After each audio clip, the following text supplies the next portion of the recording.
You Better You Bet is presented by Bet River Sportsbook. Visit BetRivers.com today to check out all the latest lines. Nick Costos here, wishing you minimal sweats, winning bets, and the absolute very best of luck.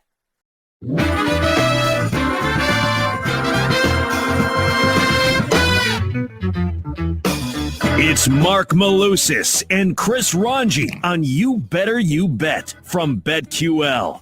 All right, let's welcome aboard right now. James Mazzola from the Foot Profit Podcast joins us now. Talk a little golf, get his thoughts on the match and the upcoming John Deere Classic. Hey, James, Mark Malusis, Chris Ranji with you. Thanks for a couple minutes here on You Better You Bet. Absolutely, guys. How are we doing this afternoon? We are doing really well. How did you think yesterday went, and did you enjoy it as much as a lot of people seem to? You know, I throw it out on Twitter. I was like thoroughly enjoyed by that entire display. I don't know what you would even call it. I felt like, you know, Phil is kind of built for that. You can tell that he's kind of in his element, talking through shots, kind of guiding Bryson, asking him to give some pretty cool insights, especially around the greens. It's cool to get into their minds on their shots. Aaron Rodgers is like a one-line machine, and Tom Brady's the coolest guy in the room, right? So I felt like you had four really fun guys playing, and I watched the whole thing, even over the NBA Finals. I switched over when it was done, but I thought it was a great production. I really enjoyed it. You know, James, all right, so great production, entertaining. What about, did you play the match? Did you have any winning bets in the match? You know, I didn't have any winning bets. I played a little DGen money on Phil and the GOAT.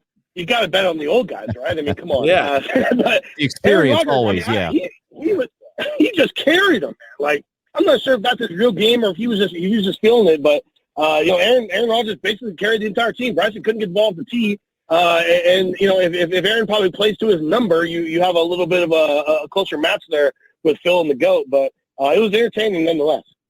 It's exhibition. So it's kind of difficult to really gauge how it's going to go because you don't know how competitive a guy is actually going to be when he's out there. Well, not only that, but I feel like the winner of that whole thing was that golf course because it was so fun to watch. Oh my gosh! I've heard of it. Yeah. The elevation changes, the elevation in general. There were like wildlife. Like I'm probably out. Like when I see the bear, I'm just done. Like I'm gonna, hey, you got it from here, Tom. Like see you later. see you at the 19th hole, Tom. You know. So, but ultimately, I think it was a good thing, and I hope they do more. Honestly, I enjoy it. All right, James. Let's transition away from the match. What about the John Deere Classic? Before we get you, kind of, what do you like at the top of the leaderboard? Some kind of like who you fading, long shots that you might like. What about the course? And golfers are more favorable on certain courses. What's the course breakdown here of the John Deere Classic?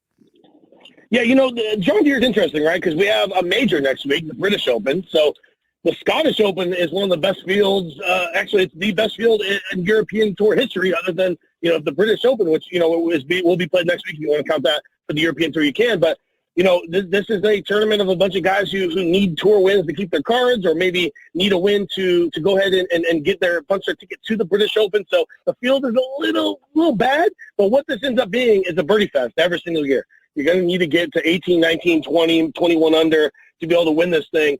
It's a little we saw last week where you can kind of spray it anywhere and you were fine. This week's a little different. You're going to have to hit the ball relatively straight.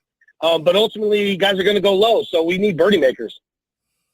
So when you are assessing an event, or really just any event in general, how much are you going by the trends of how that guy has been playing in the events leading up to this versus how he plays in a particular kind of course? Like, how much are you using the recency when you assess these?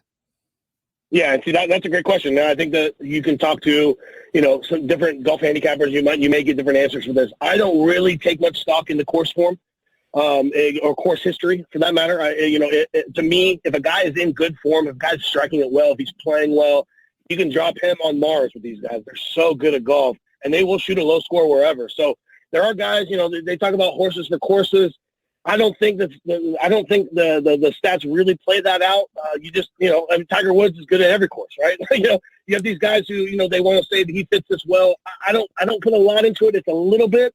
I like guys who are coming in playing well. So when I analyze a golf tournament, it's about what have you done for me lately, so to speak, right? And there's a different, you can look at any different data point in terms of rounds, and I think a lot of guys go back, 24, 12, 50, whatever you want. But ultimately, for me, I'm a current form kind of guy when it comes to analyzing every single golf tournament. All right, James. So with that, and it's going to be guys hunting birdies, and it's going to be a birdie fest in the John Deere Classic. Who do you like this weekend? Yeah, top of the market, Andy Norton is a guy who is a European Tour guy for the majority of his career. He's been on the PGA Tour for a while. He had a couple of flashes 2 years ago. Riviera, he got second. But he is a birdie-making machine, and he's playing really good golf. One of the streakier guys on tour. You're looking at a guy who he has, he's gained strokes across the board his last 4 tournaments.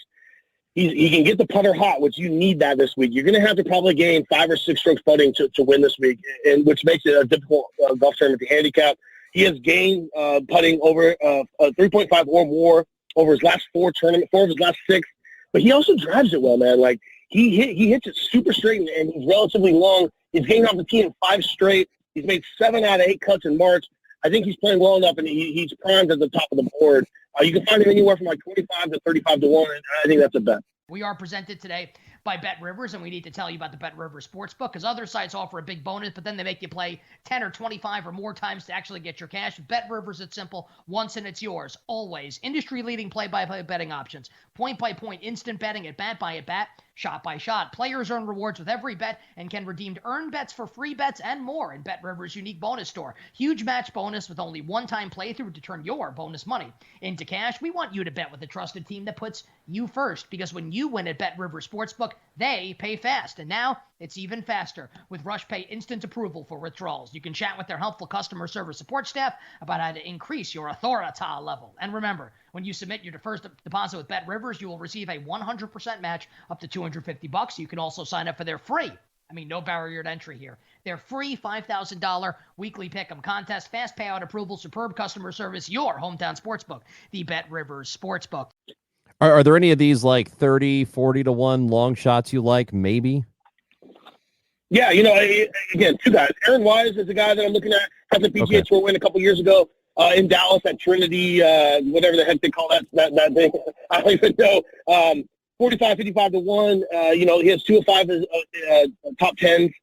8 of 9 cuts. He's a very streaky putter, though. He can lose a million strokes. He might gain some strokes. So we're looking for him to sustain that ball striking that he's done. He's gained strokes ball striking 7 of his last 8. So I like that form. And then let's go down the board a little bit. The guy who's a top 10, top 20 monster, it would be Pat Perez, and everybody knows Pat Perez. This guy will make the cut. He's made every cut of the year, right? He's just very solid across the board, and he's a fun guy to root for. He's been on tour forever. He gained 6.3 strokes on approach at the Palmetto, where I was on him there. He missed the cut the week after, which was a little weird, but he's been playing a lot of tournaments, so I'm gonna throw that out there. But I do like Pat Perez. I like him to win. You can find him at like 70 to 80, but even a top 20, you can probably find a 2.5 to 3 to 1. James Mazzola joining us for Profit Podcast here on this Wednesday edition of You Better You Bet on BetQL. Mark Malusis, Chris Ranji with you.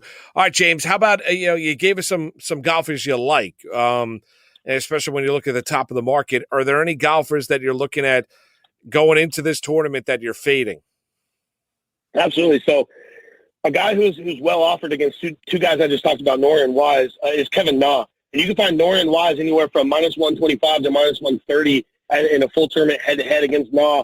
The thing about Na is that he's kind of a boomer bust kind of guy, and that's the exact guy we want to target in full tournament head-to-heads. He's alternated missed cuts since the Masters. So he's made a cut, missed cut, made a cut, missed cut. He's being priced like, with these 2 guys who I think have a chance to win this golf tournament. And frankly, Na has wins on tour. He is one of the most, roller coaster golfers out there. But ultimately, he's terrible off the tee. He's going to lose strokes this week off the tee. And he's just been very inconsistent with his short game and his iron play. So you can find Noren and Wise over Na at those prices in the full tournament head-to-head market. And I think we have to take advantage of that. When do you start thinking about Olympics? Oh, my gosh. That's a good question. I wasn't really expecting that question. That's a really, really wonderful one. The problem with the Olympics is that we have 30 guys and a course that we've never seen. And I don't know if we have as much data on that course as we would normally have, right? Like, how many guys are going over to Japan and playing a golf course that, for the Olympics. I don't know. I don't even know what the market would be. So, normally when we are assessing major.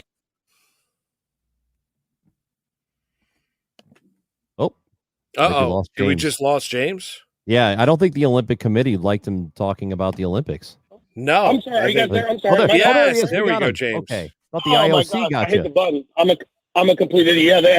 Yeah, you don't mess with the IOC. You guys should know that. They'll get you. There you go.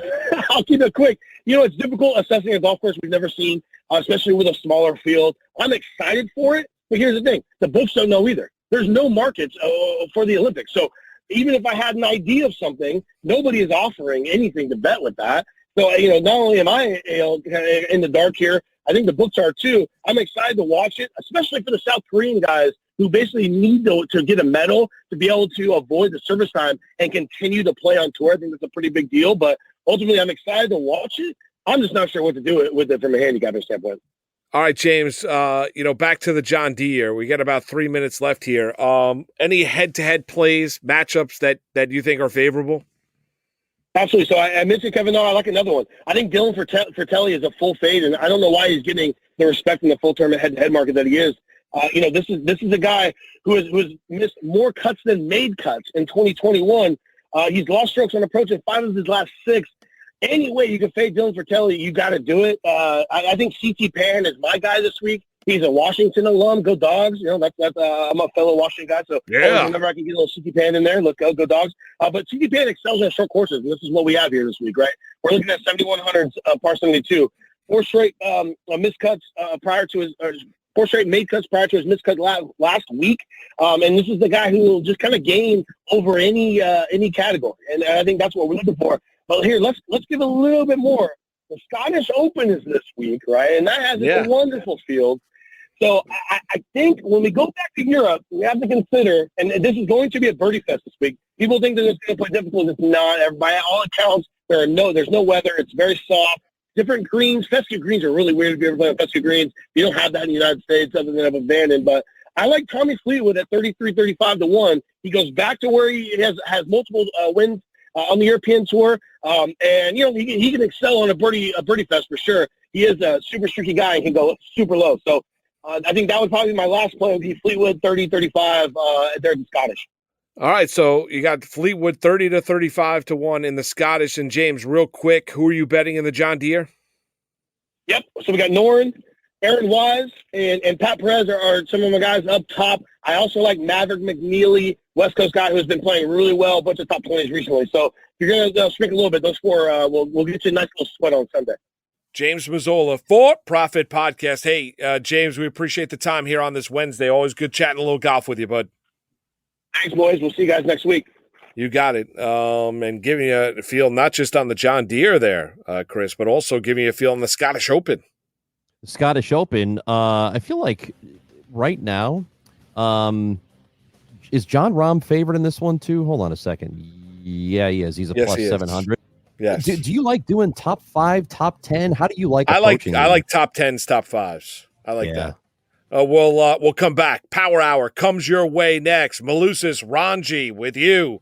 You better you bet. BetQL.